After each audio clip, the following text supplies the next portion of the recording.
The broadcast is now starting. All attendees are in listen-only mode.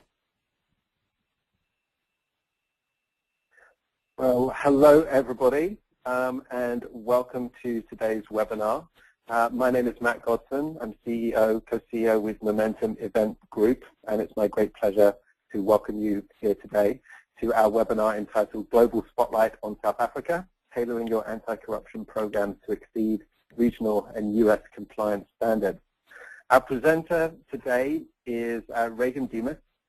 By way of introduction, Reagan has significant experience working on behalf of companies and investors conducting work or business in developing countries, with a particular focus on Africa. He's worked on the ground evaluating investment and business opportunities with greater clarity and conducting investigations and due diligence on behalf of clients worldwide. Mr. Demas has also written and spoken extensively on corruption compliance issues and how to do business in Africa. Before I hand it over to Reagan, a few kind of housekeeping notes. We will be having Q&A at the end of this session. In order to participate in the Q&A, we'd be grateful if you would use the chat window, which should be as part of the GoToMeeting panel, GoToWebinar panel that we've all signed into. I'll send a few messages there just so you know where it is. The only audio you will hear today will be from myself and from the presenter, so this will be the only way that you can do live chat.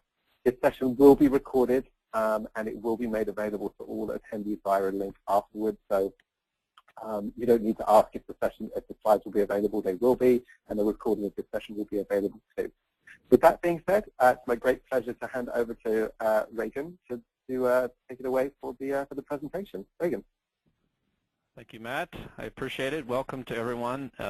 Hope we have a very practical, productive 45 minutes or an hour today. And while for those of us in the Eastern Corridor or where the weather is otherwise bad, we can at least spend an hour thinking about warm places like Southern Africa at the moment. So if nothing else, we'll at least talk about a place where the weather is pretty good right now.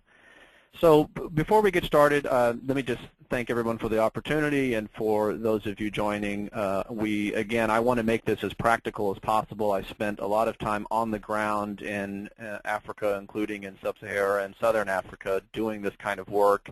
And so my goal today is really to make this as practical as possible and give you some tangible takeaways, some of which you may have already heard, some of which may be new. Please do ask questions, and hopefully we can get to them at the end. So to start with, I want to focus not just on South Africa, but on the Southern Africa region. And the reason for that is because, as many of you probably know, South Africa is a unique country in the region. It's a developed economy, and relative to, for example, other countries that we'll talk about that include Mozambique, Namibia, Zambia, Angola, but they're all countries that are obviously in the oil and gas industry, are high demand locations with lots of opportunities and lots of risks. So we will talk about South Africa. We'll talk about some other countries as well, but I'll focus on the region. Obviously, as you can see from this slide, opportunities abound in the region. Most of you know this. There is also risk. Those risks include, of course, corruption and these other 3 points I've made, which really relate to the challenges that we see companies engaging in the region, because when you have uncertain information sources, when you're trying to conduct diligence to ensure that partners or third parties are not going to pose corruption risk for you, it can be difficult to get that information. Poor infrastructure makes it hard, as we'll talk about later. For example, when you're moving goods across borders into Zambia or from Zambia to DRC, and the challenges of roads, of lack of infrastructure at borders, makes it very challenging and difficult to avoid potential anti-corruption issues. Obviously, the legal, political, and business environments being unstable. And even in South Africa, more and more today, we've been focusing a lot on the South African market. Again, it's a developed economy in this relative to the rest of the region, but we're seeing relatively significant instability even in the political and business environments, and we'll talk about some ways that's particularly a challenge today. So here are the points in the fairly limited time we have that I want to focus on. I sat down and thought, what can I share as sort of the unique challenges we see in this region? obviously this doesn't mean these are not challenges in other parts of the world, but in our work, and we do a lot of work for companies and clients in the region, these are the ones that jumped out to me, thinking these are the ones I want to share. So we'll walk through each of these individually, but just wanted to have you see them now so you can know what they are in advance. So let's start with what we call community payments. So this is essentially CSR, corporate social responsibility payments or contributions. Obviously, in the extractive and oil and gas industries, this is important. Companies want to contribute to the local communities. They, in many cases, are required to do so, which we'll talk about.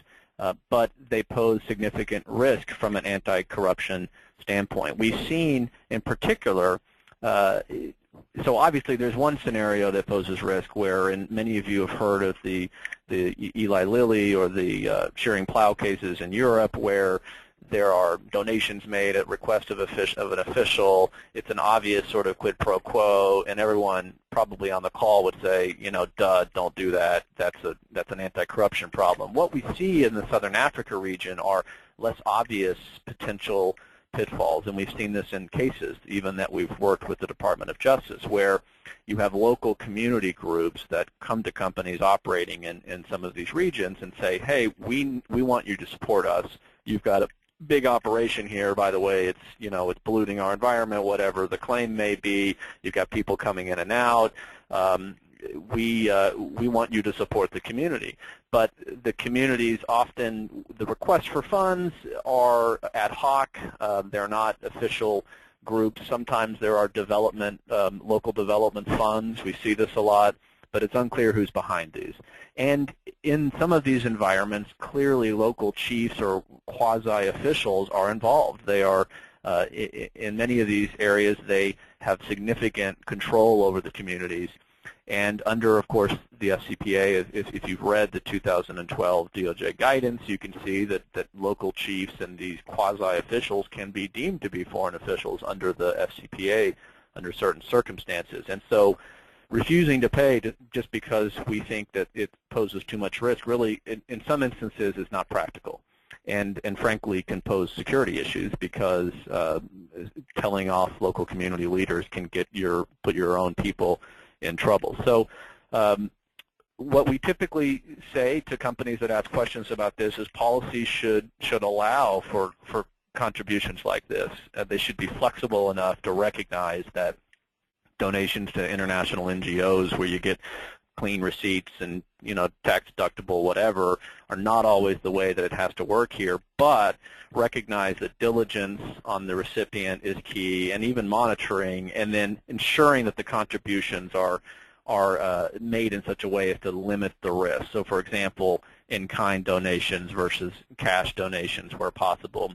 We had one situation in the region where the country was actually requiring contributions by local oil and gas companies, and would present a list of donees, or essentially options of where to donate. That, of course, scared the client significantly, but even that in and of itself is not problematic in the sense that you have to dig deeper, right? And so a lot of companies that are operating in the region recognize that it's a world of red flags, and what you have to do is sort of maneuver through the minefield and be thorough and savvy, but recognize that it's difficult to operate in the region where you're not going to sort of have to wrestle and deal and cope with red flags. If you're not willing to sort of do that, it's a challenging region to work, because you'll inevitably be faced with those situations.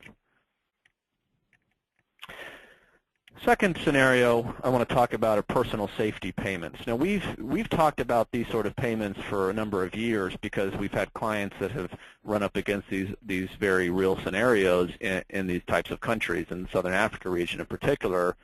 And it was not until the 2012 DOJ guidance came out that it was sort of officially recognized in writing by regulators. It's obviously not in the FCPA. There's nothing in the FCPA that says you can pay a bribe if you're at risk. But there's always been an assumption that companies are not expected to put their employees' lives on the line when they're operating in regions.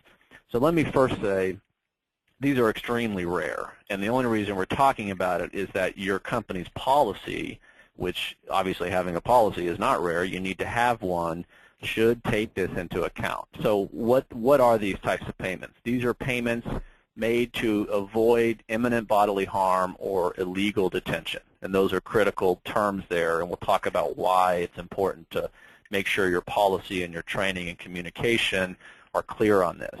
They should be avoided if possible. And the way we always say this is if you're regularly dealing with requests to make personal safety payments, unless you're in a totally different industry involving hitmen and other things, illegal activity you probably shouldn't be doing, you probably have a policy that's either too broad or you haven't appropriately communicated it. This should be extremely rare where you're facing this scenario.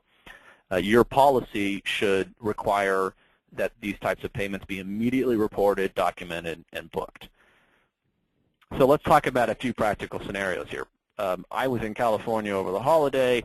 I got pulled over speeding on the 10 freeway. I didn't offer a bribe, of course, but I was speeding, and I got a ticket. So if I'm doing the same thing, and in fact I was doing the same thing in Uganda a few years ago, I was talking on my cell phone, and I got pulled over. Now, I got pulled over by a bunch of guys with large guns on a military convoy, and they sort of suggested they wanted me to pay something. I refused, and I was lucky that I knew somebody who worked in that group from my work there. So I sort of said, well, let's go talk to Commander Ali. We'll get it all worked out, and they decided to leave me alone. But in that instance, it would be totally inappropriate for me to say, well, I was doing something I shouldn't have been doing, talking on the cell phone while I'm driving, but I'd love to make a payment, and hey, it's okay under the FCPA because I felt really threatened by these guys with big guns. Keep in mind, if you're doing something improper, then you have to suffer the consequences. In the same way as you are in the United States, I got a ticket, I was speeding, you got to suffer the consequences. So they're not convenience payments, and people who are foreigners who are operating in countries in Southern Africa can sometimes see it that way. So the first question is, did you violate the law? Did you do something wrong? Another time we see these payments a lot, where I have here a close call, people show up without their yellow fever card, right? And so at the border, they've got people in nursing outfits. I don't know if they're nurses or not, but they've got needles, and they're ready to inject you with yellow fever antivirus and let you go on your way. Well, no one wants to get a shot at the Congolese border, so people want to pay money for that. Well, here's the problem. You need to have your yellow fever card, and people who travel to the region always have their yellow fever card. It's like stapled to their passport. And so if you don't have that, you're violating the rules that the country, has in place that are clear. So you have to be really careful about this. We advise companies not to have policies that let guys make payments at borders when they forget to get visas. This also happens, right? And in fact, I suppose in the ultimate irony, one of the DOJ FCPA prosecutors was going to India last year to speak at a conference on anti-corruption, and he forgot to get his visa, just didn't realize he needed a visa, landed at the border at the airport and couldn't go, and had to get on a plane and fly back to the United States. Obviously, he didn't offer a bribe and pay a bribe, so but that's a perfect example of where, you know what, if you don't get your visa, you have to go home, and that's just the way it works. Now, the closer calls, a night in an Angolan jail, right? I do know people that have been detained for no reason or for dubious reasons and are put in jail, and it's Friday afternoon, and well, we're not going to get to it till Monday. And then you have a closer call where you're talking about illegal detention. The local laws in almost all of these countries require you to be brought before a judge within 36, 48 hours. The UN and other groups have done great jobs in ensuring these rules of prompt charges being brought against people are put in place, but practically they're not followed often, and so people can spend days in jail without charge and not having any idea why they're there. So that's a different scenario, right? But the point is having a policy that's narrow and that requires communication, because it'll be a rare scenario, to the highest level of your legal or compliance group and management team is important, and sticking to it. All right, next one, internal controls in cash-based economy. So many Southern African countries remain, I guess we can call it predominantly cash-based. Obviously, there are more and more. There are a few countries today where you really, where there is not a functioning banking system, or where it's not at least rudimentary, but they remain predominantly cash-based, and many services that you will purchase and vendors that you will pay, or even government expenses, will be in cash. So obviously, you want to get receipts for cash payments. Is it illegal or improper under the FCPA to make cash payments? Absolutely not. Companies operating in this region make cash payments all the time. Is it good to limit the amount of cash that you have turning over in these operations? Absolutely. Should you be working with your internal audit team, or if you are internal audit, should you be working with your compliance team to really push to limit how much cash is spent? It's a great practice, and we see companies successfully doing that all the time. But you're inevitably going to have to spend cash. And in some cases, you'll need to spend cash for government services. You will need to pay cash for these types of services. For example, in Congo, overtime travail extralegal payments for overtime services in the customs arena are often required to be paid in cash. So you can pay them at the customs clerk desk, and you may or may not get a receipt, depending on whether they have any there, but they're required to be paid in cash. And there's a legal basis for it. So it's a really odd scenario, challenging, again, for people that like clean operations without red flags, but there are ways you can protect yourself. What are those ways? Well, number one, make sure you get published tariffs, rate sheets, fine sheets, have those on file, update them regularly. Sometimes they don't have those regularly available or updated. So you may have to send someone to customs, meet with the customs head or a representative and say, hey, we really need this for our files. We need to know what the official rates are, guys. Can you please, let's put something together right now and you sign it. We need to know this because we can't be making cash payments without some clear documentation of what we're making them for. We had a client in the region that actually had to make the decision. This client was working in the specific arena of customs and forwarding, and so was on behalf of a lot of companies was engaging in making payments to these officials and customs, and finally said, look, we've got to get receipts for all of this. So because we're doing this as our business, we have to make sure we get receipts. Our customers are asking for receipts. So they decided we are going to actually create template receipts, because every time we go to the customs clerk, they don't always have receipts. And we're going to have them sign it, and we're going to sign it, and we're going to pay the amount, and we're going to document what it's for, and we get a receipt. Now, that sounds weird, right? You're creating your own receipts, but what you're essentially doing is you are filling a gap there where the local infrastructure may not be fully developed. Is that situation common? No. But again, you may see it at times, and a lot of companies will say, well, forget it, we're not paying cash.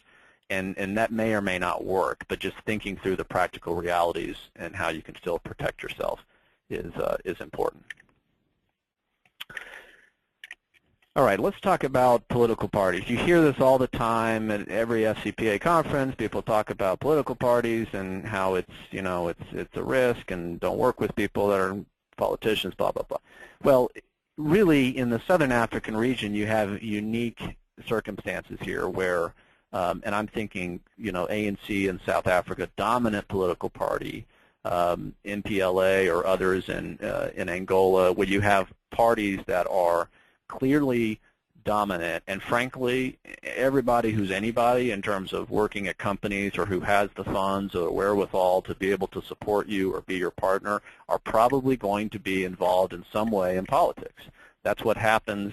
And I'm thinking more specifically in countries like Angola, less in South Africa, but where you have, the party has been so central to building up the wealth of people, and that's a whole separate conversation about the appropriateness of that, but the reality is that the people that are most likely to be able to work with you and help you are going to be well connected within the political party. So is it illegal to work with a political party member or even a leader? No, it's not. Does it pose additional risk? Absolutely.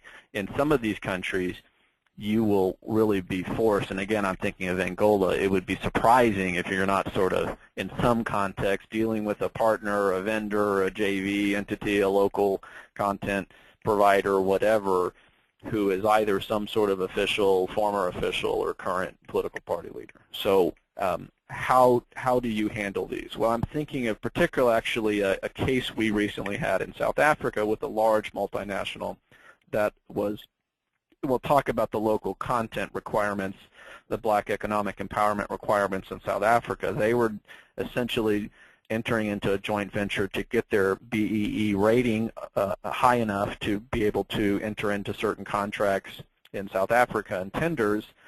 And in doing so, they found out that the owner of the joint venture partner was a high-level ANC political party member and official.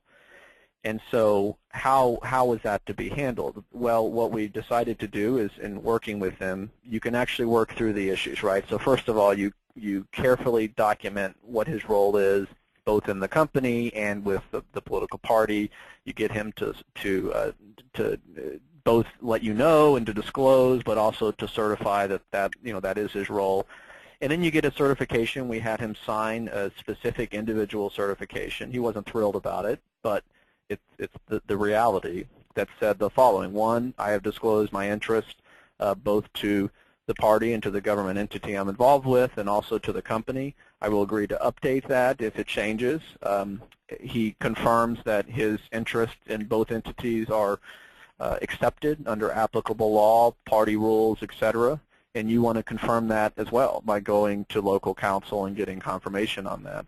And then last but certainly not least, that he agrees not to misuse his position in any way to benefit or further the interest of the joint venture. Now, this is challenging, right, because we, of course, get partners because they have connections, because they know people in politics, and it's sort of strange to tell people, yeah, we really love the fact you're well connected, but don't do anything to help us.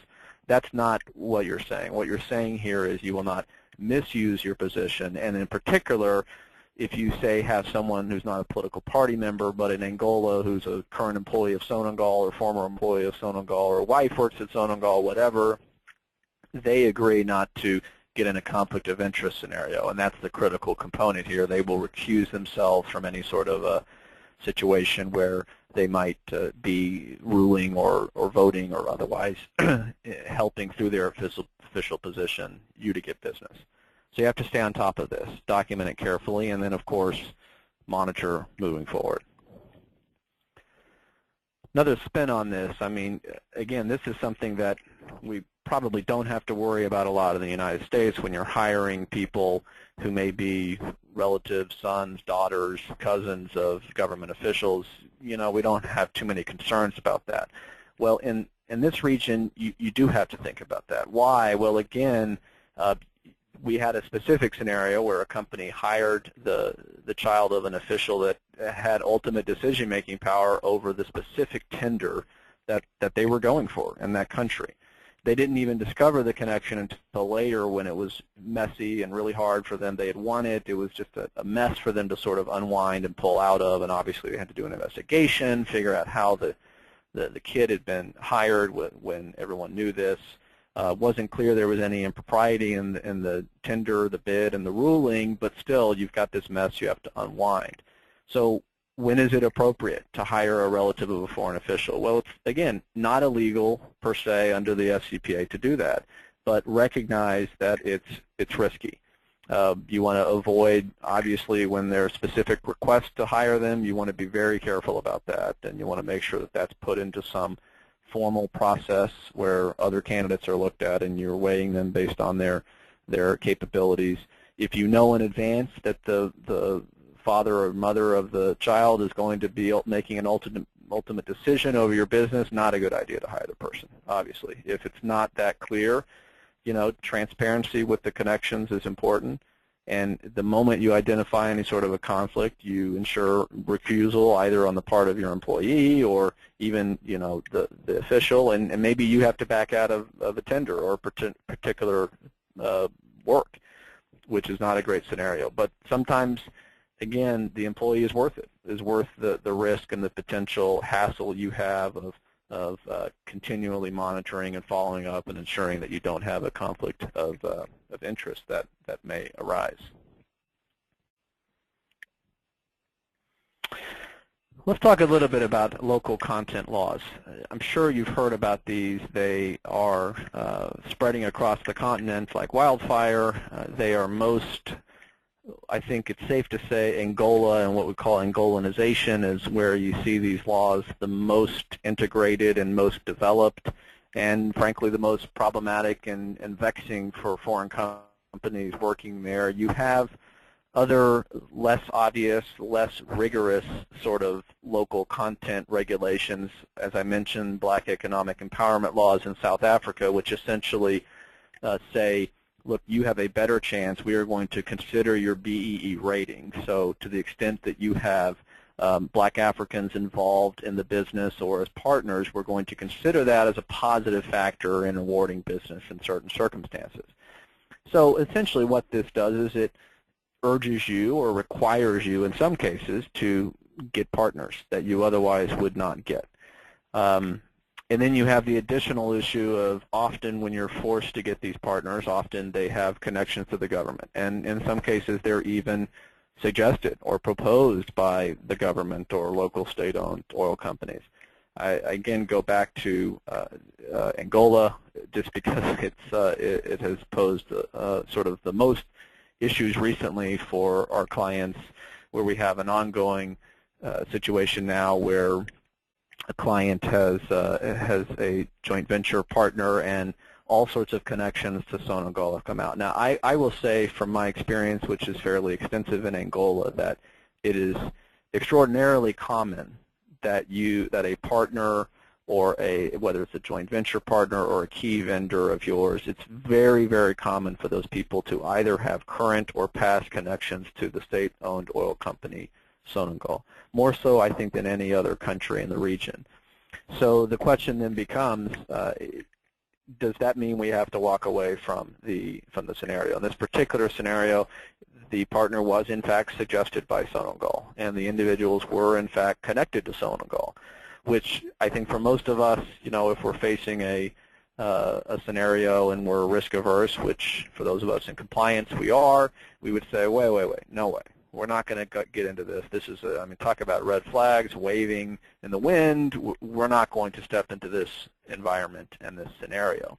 Well, the problem is it's often you don't have a choice. You're either pulling out of the country or you are working with a potential partner who has connections to Sonangol. And literally there are times where you don't have. Those are your two options. And so is it ever appropriate to move forward with such a partnership? The answer is sure. It is not illegal under the FCPA per se to have a joint venture with a government official. Now, here are the challenges to that.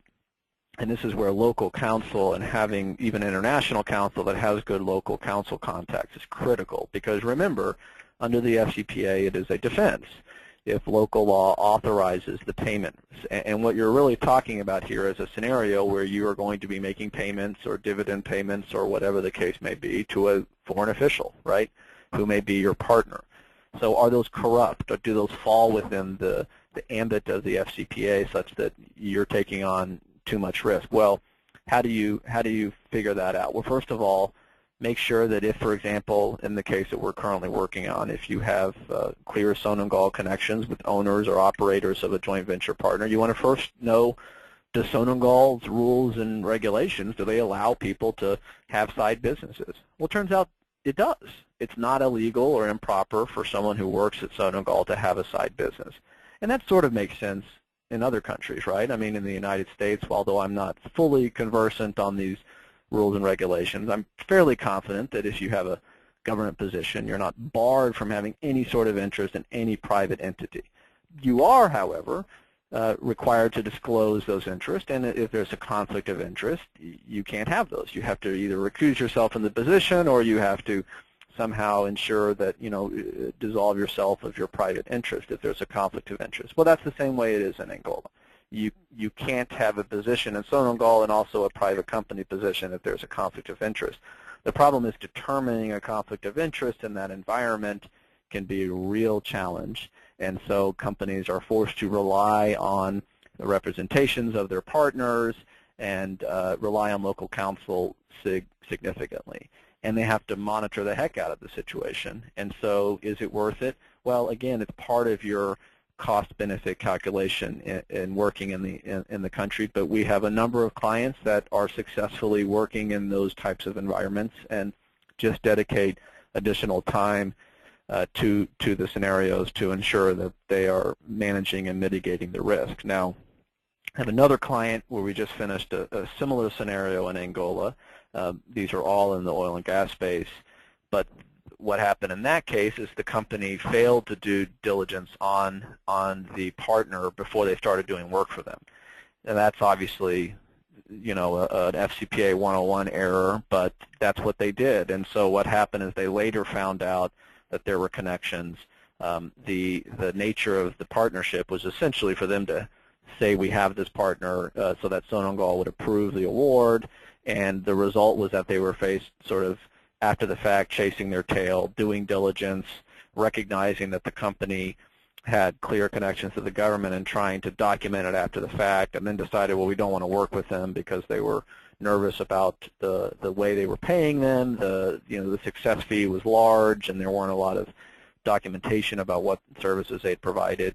So that's the lesson number one, is don't get yourself in a situation where you start working with companies where you haven't done diligence. You want to front these issues in advance, do appropriate diligence, and ensure that that at the end you've identified at all times all the risk and appropriately managed it.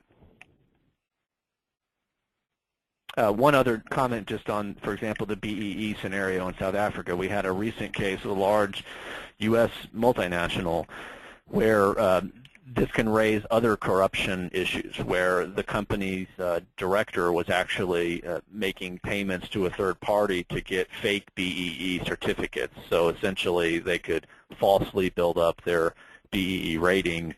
And so the whole requirement to have these ratings and certifications opens up a whole new area of potential corruption where officials are involved issuing the certificates. And so that in and of itself can lead to more work for your compliance team to ensure that the certification, the ratings of your partners and your own ratings are all appropriately documented. Another area obviously is customs and immigration. We have found, and this is public knowledge, we handled the Panalpina matter, which was settled a few years ago, and obviously in the wake of that case and others, there's been a huge focus by the Securities and Exchange Commission and the Department of Justice in the U.S. on customs forwarding and related activities. And frankly, there's a reason for that. These are really challenging, risky operations. When you're moving people and goods across borders anywhere in the world, it's risky. And in this region in particular, it's at even a heightened risk. You need to ensure that your company policies are in line with local law. So we've seen scenarios where companies say, well, we don't really have any idea of what the visa or work permit requirements are. We don't want to have one person spending all of their time doing this, so we're going to hire a local company to manage this. That's totally appropriate and might make a lot of sense, but understand that you're essentially hiring a company locally to do an extremely risky task for you, and so you want to vet them well, and also just make sure you confirm that the decisions they are making are appropriate. We had a client who was getting short-term visas in a country in the region for several years and realized after the fact there's no such thing as a short-term visa. So they essentially were, their third party was allowing them to do something that was illegal, and they'd been doing it for multiple years and had no idea that it was not even allowed, even though they were getting them. Same issue with when work permits are required, when they're not. Just make sure you have kicked the tires on that, and ultimately you need to be working with third parties that you trust. Knowing, being vigilant and not accepting it just as the way it is as an excuse is important, and I think that's a lesson that all companies should learn. Another anecdote I recall, to get into one country in the region, this was a number of years ago, but it was you had to get what's called a letter of invitation in advance. So you would show up with the letter of invitation. that was produced locally and then sent to you, and then you would walk through, and the letter of invitation, they would give you a visa upon arrival. You had to have the letter of invitation. Well, it turned out the letter of invitation required a cash payment of $200, no receipt. So, and there was no published tariff for this. That's just what it. So when we were conducting this review and investigation in the country, once we'd come in, we said, well, so why do you have to pay the $200? And the local staff of the client said, well, you just have to. Everybody has to do it. Well, have you ever tried not making the payment or pushing back? Well, you know, you can't because it's required. Well, does anybody not make the payment? Oh, yeah, well, this large operator in the country, they don't make the payment because they're big, but everybody else has to. Well, why don't you try? Well, because we just know you can't. So this is, you know, not to criticize people who are working in these environments because they're challenging scenarios, but it's just the way it is a common mindset, reality, excuse that people can have in the region, and you want to make sure that you train your people to recognize that's not an acceptable mindset within the company. If there are real challenges, they can be escalated, so people aren't required to, you know, wrestle the beast on their own. But the sort of it's just the way it is not accepted as an excuse. A couple of other points here to make on customs-related third-party relationships in particular. You want to communicate regularly with your third parties, know the services they're providing, and how they're doing it. One of the most common pushbacks we get from companies in this space are, you know, we get pushback from clients to solve problems no matter what, do it, solve it now, we're not going to pay you if you don't do it. And then when something happens, you know, they blame us.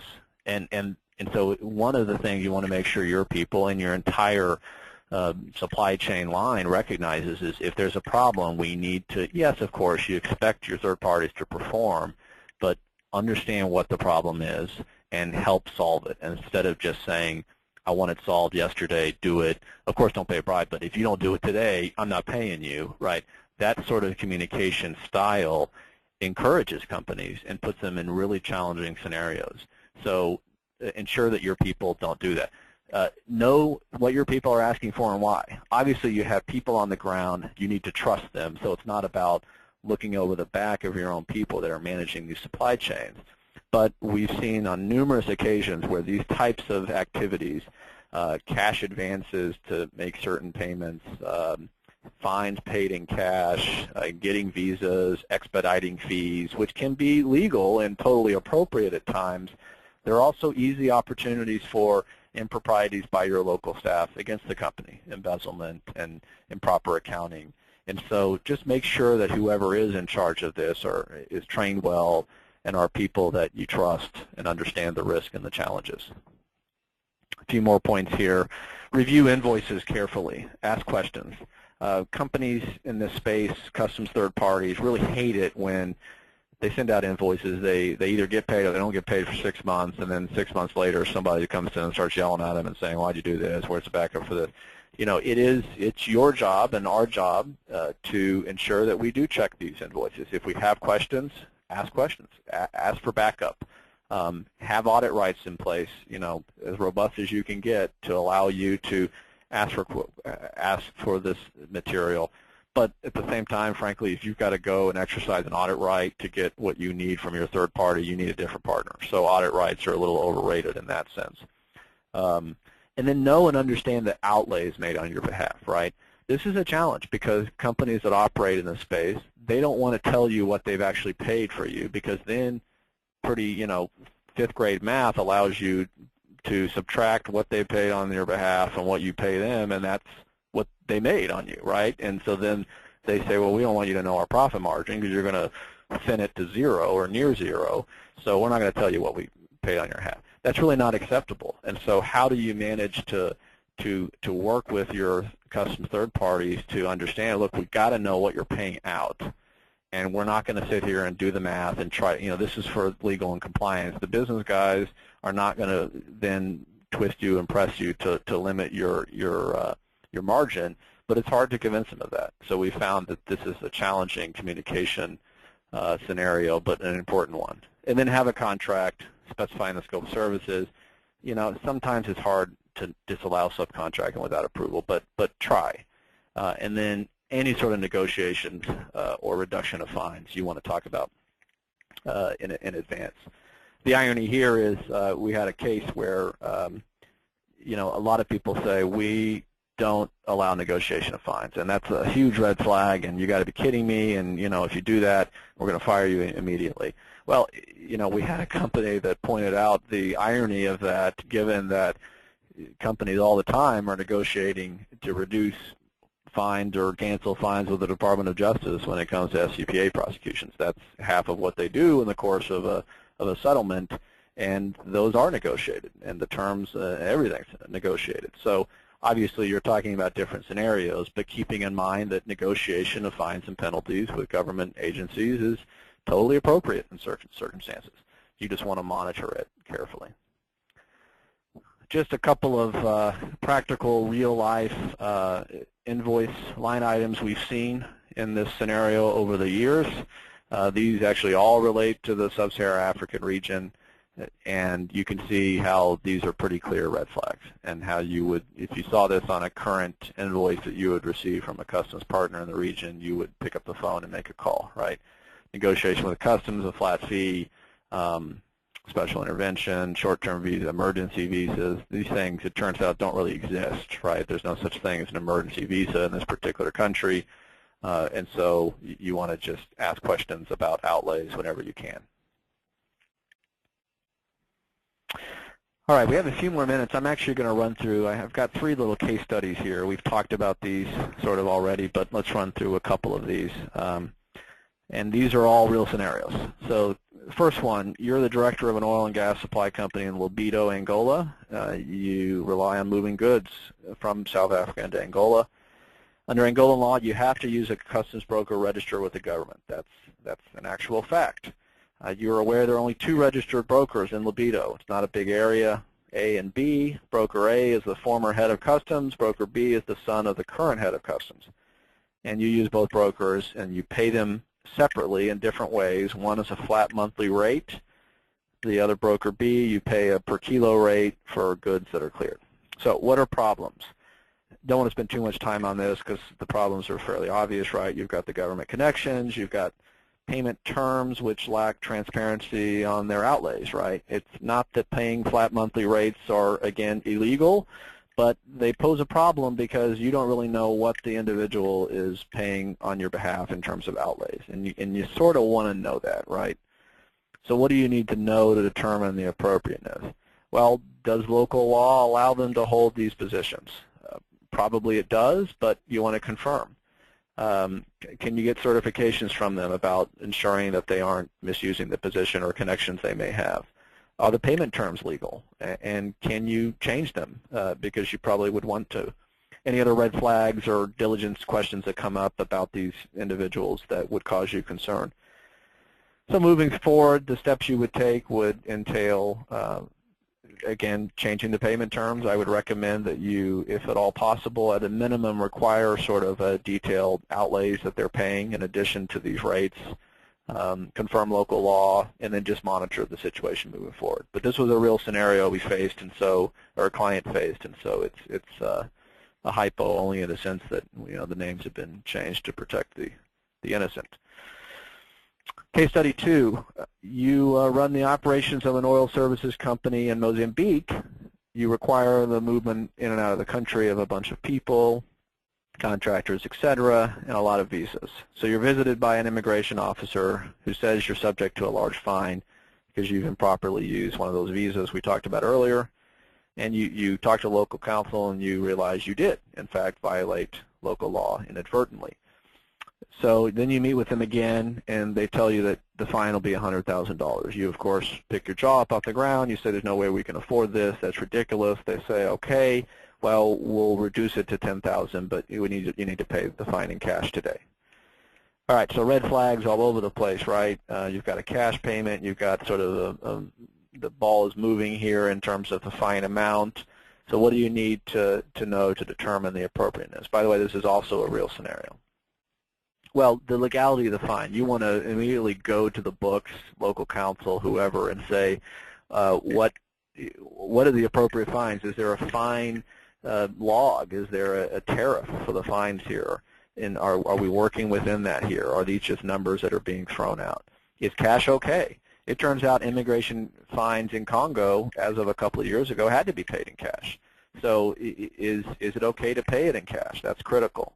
And is the amount appropriately documented? Can you get an invoice, essentially, or a document from the official saying this is the amount owed? So moving forward, what would you take? Well, I think you would just address all those issues, talk to local counsel, ensure that everything is appropriately documented. And how would your response change if you found out that negotiation of tax payments and fines is, or other types of fines like immigration fines are negotiable? Well, you would aggressively negotiate, of course. You would document the negotiation carefully. You would try to be directly involved as much as possible. And then you would want to ensure cash is okay, or else you'd say, well, guys, look, we can't pay cash, it's not allowed, but we're happy to negotiate and work within the bounds of the law, but we're not going to take a zero off the number if we pay you cash if that's not authorized. Final case study regarding overtime. You run an operation in South Africa, requires the arrival and departure of large vessels carrying a lot of crew. You arrive in port, and before anything can happen, the vessels have to be visited and inspected by authorities. This is common, right? Health, immigration, customs, they all come.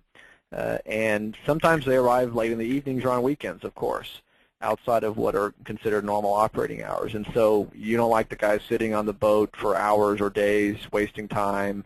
They're tired, they want to stretch their legs, whatever. And so you talk to the officials, and one health official says, okay, if you give us a 50% premium on the normal inspection and all these fees, we'll clear everything on weekends. But by the way, we really would like that to be paid in cash.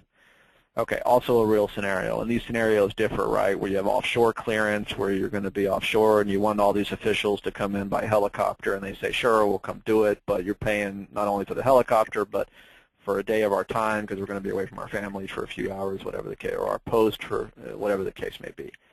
So what are the problems? Well, A, I mean, is there an overtime fee that's documented and that's allowed under local law? B, the cash request and just the legality of the weekend clearance. Is that something that you can document clearly? What steps would you move forward? Well, you're obviously going to follow the law. That's the most important thing. And you're going to get receipts.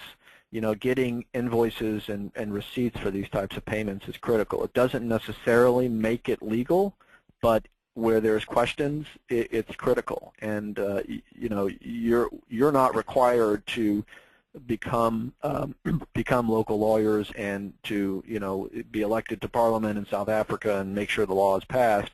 If you can get confirmation from local counsel on the legality of the transactions, and you can get an invoice and receipt equivalent on the payments, and you're paying in a mode that's legal under local law, you're pretty protected.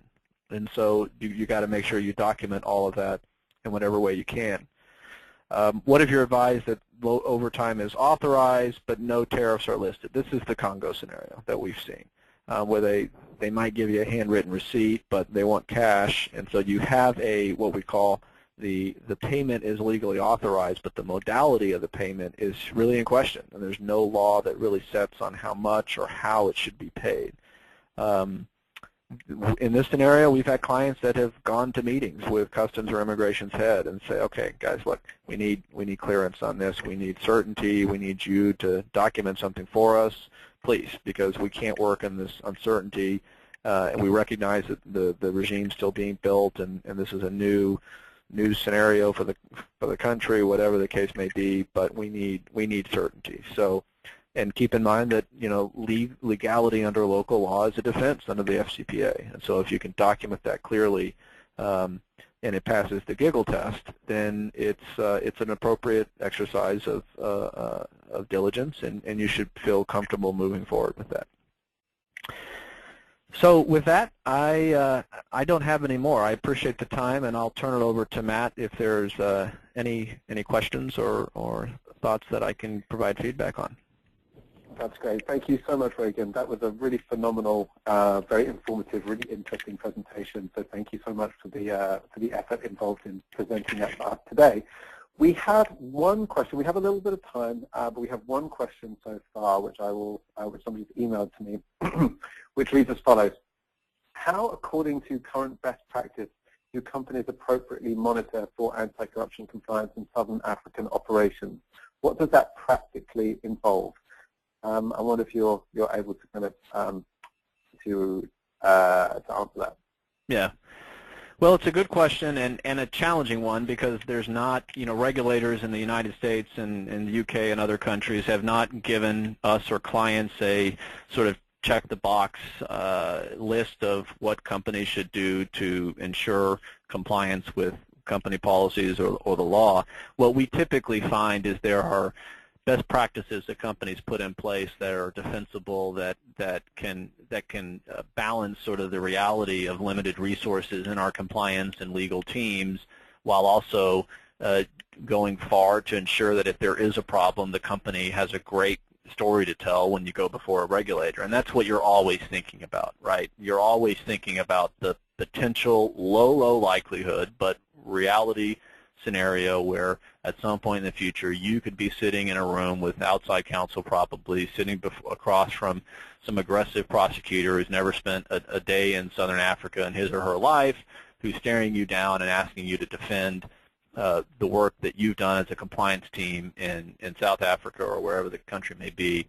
And as you wipe the sweat off your brow, you're starting to describe what you did. And so you want to run that scenario through your head. What will I be confident sitting before a regulator saying that what we've put in place is reasonable? So what are some of the practical things we see? Well, one of the easiest ways to put in place something that can be done, tomorrow for a lot of companies, if it hasn't already been done, is just integrate your internal audit team with what you're doing with legal and compliance. A lot of companies have already done this, but it's so easy, and the vast majority of companies have established internal audit practices and teams for years, decades, because this was a movement well before the sort of anti-corruption compliance movement took off. And these are people that are in the field often or doing audits, and they're looking at the exact same type of stuff that you would be looking at when you're monitoring and auditing. So have annual plans run through your compliance team, annual audit plans. So you can provide comments or say, hey, we'd really like you to focus on South Africa this year. It's not on your plan, but we kind of would feel better if you did that. Have the audit trip plans run through your team before the auditor actually goes on site. And so you can have a section where you can add in, hey, we've got these 2 vendors that we've had some questions about. Go ahead and can you kick the tires on the payments to them and see if you see anything. So leverage existing company resources.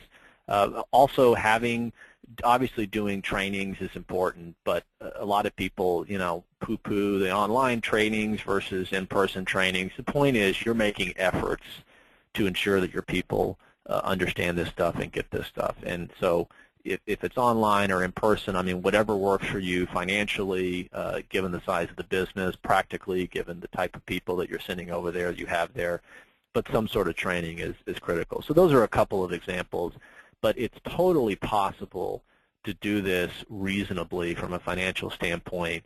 And again, just keeping in mind, your goal is to be able to get before a regulator. Hopefully it never happens. Probably will never happen. But that's what you're doing practically. Can you defend, in a worst-case scenario, the work you've done without being able to say, we followed everybody 24/7 and had eyes in the back of our heads to know that this would never happen, because that's just not a practical reality. All right, well, thank you very much for that. Well, with that being said, we're a little early, but I want to thank you so much, Reagan, again for the presentation today. And thank everybody on the call and on the webinar for your attentiveness this afternoon. As I mentioned, Reagan has generously agreed to be video recorded or recorded. The presentation has been recorded, so I'm going to send out a link to that once that's been processed. And with that being said, I want to thank everybody and wish you all an enjoyable afternoon. That concludes the webinar. Thank you again.